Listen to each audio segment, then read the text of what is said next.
I keep sitting down in these chairs with different men. I don't know what the world must think, but I'm here with the absolutely lovely Master Russ Veal, otherwise known as the Face.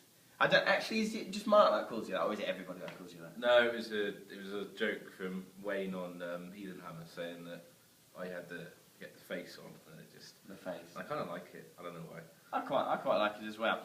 Now you are here, not playing, but in an official capacity. Yeah. Are you head ref, rules query person? What's your title? Yeah, head ref, I guess. Head ref. Pack, and I do all the list marking. And That's right. Now it was quite a task for this year, wasn't it? yeah, 186 army lists to mark on my own. That was On a your fun own. weekend. For the weekend. What do you have to do when you're looking at an army list? Are you literally comparing numbers in the books, or do you know it all in your head, or what? I know a lot of it, so all I'm doing is going, because we ask people to break it down into format, so I'm going down and going, well, you know, I could see the point breakdown, and I'll total up and see if it matches. Okay. And then, because people tend to run similar sort of stuff, you start to know, well, I know that the guy on a horse with that much kit costs that much points. So if you see you've got 50 points, you see it's different, you can spot it. I mean, things will get missed, but the tricky bit is the comp, actually. Is actually... The comp for this person? Yeah, is actually because going for each army and going, well, what's the comp for that army? And like the pool choices, having to remember, because some people didn't mark it, so you've got to try and count it, and you go, right, I've counted it, and I've got more than he should have, but at the bottom he's within it, and you go back and you realise, oh, actually that's not a pool choice, or so it's because it's the first year, and we run it, it's kind of, it's all right, it just takes time.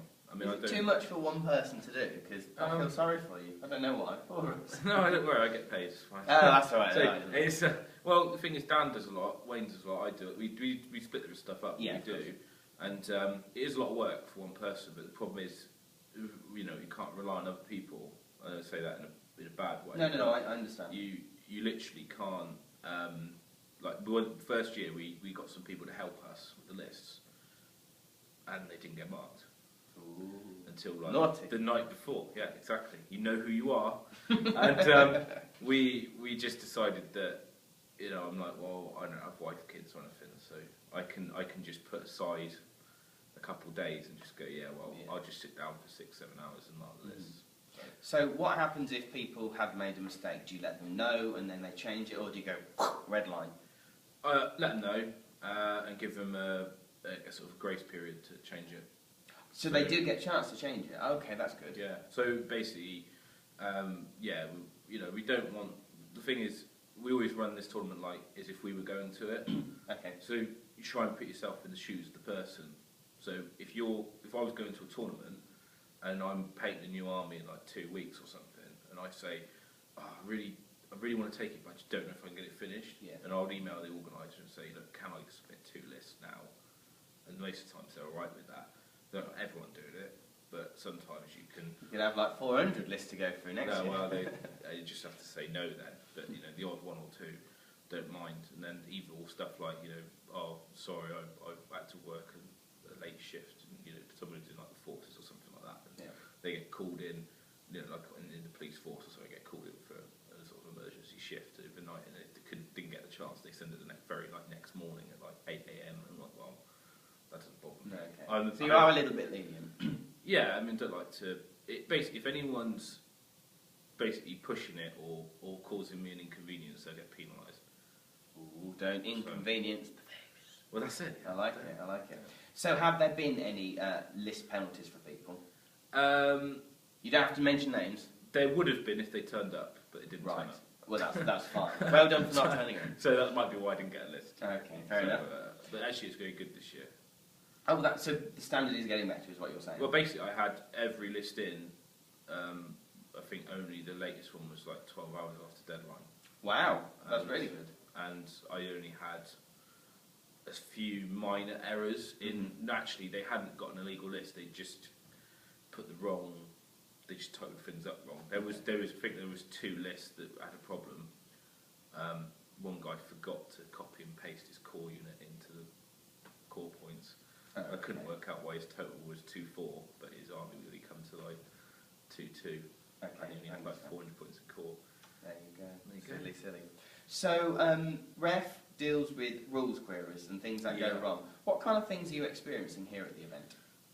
Well, a lot of it, because Warhammer's not, it's not black and white in many situations. No, it's not. And the worst thing that I find, because where I've dealt with it before, is a lot of games and things like that will have a game term, and they put it in bold text, and they'll have a glossary at the back. Mm-hmm. Games Workshop don't do that. And then you go, so they'll say they'll say a word, and it's like, for just to pick an example, Epidemus, why he's alive. What's that mean? Okay. There's no term for alive. There's no definition of what that means in a game. Yeah. Obviously you know English language what it means. But of course. In the game, what's that mean? So then there's the thing: does his tally rule, which buffs the army, work if he's off the table in the portal? That means he's technically alive, where you can put him in a portal and not deploy him. Oh right, okay. And he's got a special rule that influences the whole army. Oh right. When they do damage, but obviously if you can't kill him because you're not on the board. Okay. But he's technically alive. Okay. But he's not on the table. Wow. Oh right, I understand. It's things like that, and you have to. Has that happened here at this tournament? No, we put a rule in to say that we put it in the house rules. We said that while technically, if you read it raw, you could argue it that it's probably that way, and raw means rules as written. Okay. You could say that that's probably it. We just said we just feel it's inappropriate, so we're going to house rule it. It's not an FAQ. It's not a clarification. No. It's a house rule. But I think that as long as you're clear with things that are ambiguous that people come up before the event, and you put it up and people can see how you're going to rule it, then they can choose what they're going to take, knowing those rules. Okay. As there's quite a few high caliber players here, are the questions and the rules queries more in depth than what they would be, other than can my thing see that? Is that line of sight? Or just move that? Especially as we've got ETC players from different countries here. Yeah, absolutely. So they've got how they play in Sweden or how they play in Norway, and they sit there and they interpret the book one way. Language, when they're translated, that can be an issue. And I mean, sometimes the problem is you haven't got the time to sit down and go, because the rule's never in one place. You've got to check several places. I mean, I had an incident with the charging about the 1 inch through impassable terrain, because some people say, you when you charge, and the charge bit says you only ignore you ignore it for other units. So you just think, well, you don't ignore it for terrain then. But actually, if you go look at the 1 inch apart rule, it says when you charge, you ignore the whole rule. And actually, there's a diagram with a unit touching and wheeling past touching impassable terrain on a charge. So obviously, you ignore it. So, but it's kind of, if you look at that one paragraph in the charging bit, you would rule it one way. If you look at the other paragraph, you'd rule it the other way. Ooh, consistency. Yeah, well, it's a slight problem. Then you've obviously got FAQs as well. Mm-hmm. So the problem is you can't sit down on the table and say, right, let's look through it. And so sometimes you just make a judgment and say that's the rule. And then me and Dan normally sit at the front looking at it and discussing it, trying to work out what it actually is. But you just have to rule it sometimes because the game just won't finish otherwise. Have you had any real head-scratching, confusing rules queries this weekend? We had one about stomps. So, yeah. That was a demonstration of a stomp. Yeah, I forgot on the video. So we had one on stomps, which is obvious, but then trying to prove that it's that way, and it was basically. It's because the stomps basically distribute just shooting into the unit when you do it. Right, okay. Which you probably would agree with. But in the book, it says it's like a close combat attack, and it says it's always got straight last. Right. And so why can't you allocate them all against the character in base contact? Okay. So, but we did find it, and it's in the place that this question's asked and answered is in the Magic FAQ, the main rule book. Really? Yeah. Right, okay. That is quite bizarre. It is quite bizarre. It did take Dan about half an hour, and he was adamant to find it. So I just let him get on with it. Well, that's good. So it does help reading the rule book then, doesn't it? Reading the rules is a good start. Yeah, okay, and then I need to do it. It's generally a good idea, yeah. I'd like to just take a nice stomp stride into dodgy territory. Yeah. Cheating, I don't like to use that word, and it's not necessarily right for this conversation, but things that have been a little bit tricky, I hear there's been a couple at this event. Yeah, I mean, we we've had in previous years, we had some weighted dice being used by a certain individual, and when we had that, we basically didn't have anything in the pack or really to deal with that, or how were we going to approach that. And Don't you take him outside and give him a slap? No, No, is that not in the rule pack? no. Will be next year. He basically just disqualified all his results. All of them? Yeah. Right, okay. Zero, This was the whole previous? Yeah, and so this year we wanted, after that we've got basically a football red card, yellow card system, which is, if people don't know, yellow is like a warning, you go to the second warning, you get ejected. So, and we put in the pack quite specifically what you get those for, which is like, violent behaviour, arguing with a referee.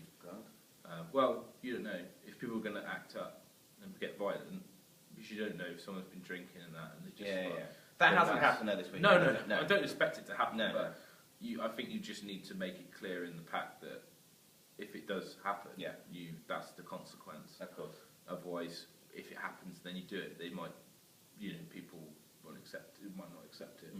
Of course. But so what happened in this instance? Well, basically, it was round 2, and a guy had come up to me holding a dice, sort of saying, I've just taken this off my opponent, and upon rolling it, it was weighted, basically. So it always rolled a 6, well, more often than not. But as you rolled it, you could see it wobble, and sort of change direction slightly. So it was definitely a dodgy dice. Did the opponent know? Well, it's the same old. Every time the person gets caught, it's, I don't know, I've got in there. I don't know. Oh, I've never seen it before. Well, you're hardly going to say, yes, a weighted dice, I'm I'm pretty sure they would, to be honest. But the problem is you get, you kind of like, you don't know if that's genuine or not, and because they're people you know, or you've had, you've played before, you've had. It must be embarrassing. Well, I think it's very embarrassing for them, and I think that intentional or not intentional, you can't say, but at the end of the day, that's cheating, so it's straight up yellow card, which is a 20-0 penalty. Wow. So the result of the game got turned to 20-0, and they get a 20 points penalty. Harsh. So, well, it is harsh, but it needs to be. Yeah, absolutely, I agree. If there was anything, if it was anything more than that, it would have been disqualification, but it depends on the circumstances behind what's happening, because you've got to be mindful of the, but I mean, I think the problem is we've had 2 years now and we've had weighted dice, and I don't know if it's common in other events, but people don't seem to get caught if they do it at other events. Cause there was a bit of an issue at a Mornsfeld gaming event. There's a YouTube video, guys, if you want to check it out.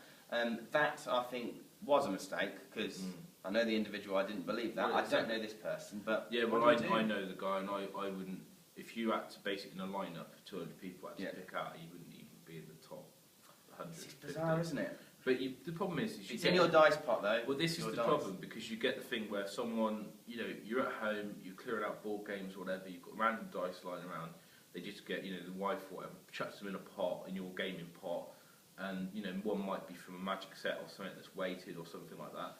Then you turn up to a tournament and you've got a whole box of random dice, you're just rolling dice, and then you've never rolled it before in the tournament. You pick that one up, you roll it, and the opponent straight away, that's weighted, and then it's But then you've got to look at the flip side of it.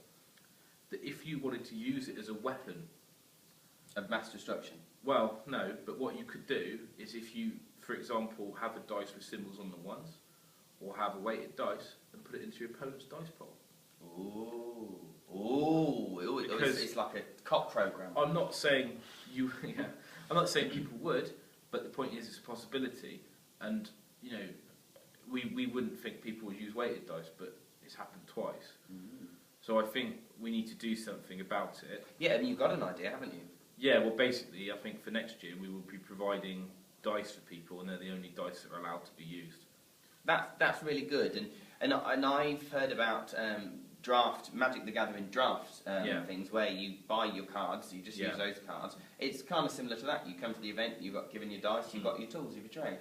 Yeah, I think the only difference to that is the cards that the Magic cards can't be, weighted into a certain way or Okay, it's a crap analogy. cards, but yeah. I was trying to Yeah. geek it up here. Okay, yes. Go with me. Right, I'm sorry, we could edit that bit out. People don't want to take your geekdom from you, No, it's fine. okay, fair enough. But I think it's just, the problem is that people moan about club dice and people with symbols on, and Yeah. people moan about, and we've had 2 incidents now, it's just getting to the stage now where unfortunately we're going to have to do it, but then again, you get a set of dice out of it, so. Absolutely, and you can give them to your kids. Well, I don't know, maybe. No, maybe. Or just give them to any kid on the street, but as long as their parents' permission you get first. South Coast GT 2013 in general, good event, bad event, and what's been your highlight so far? Best event, obviously. Of course it is. For me, it's just great seeing everyone. I mean, for me, the big highlight this year is the international support we've got, and as big as it's ever been. We've got guys from America, guys from Germany, Norway, Sweden.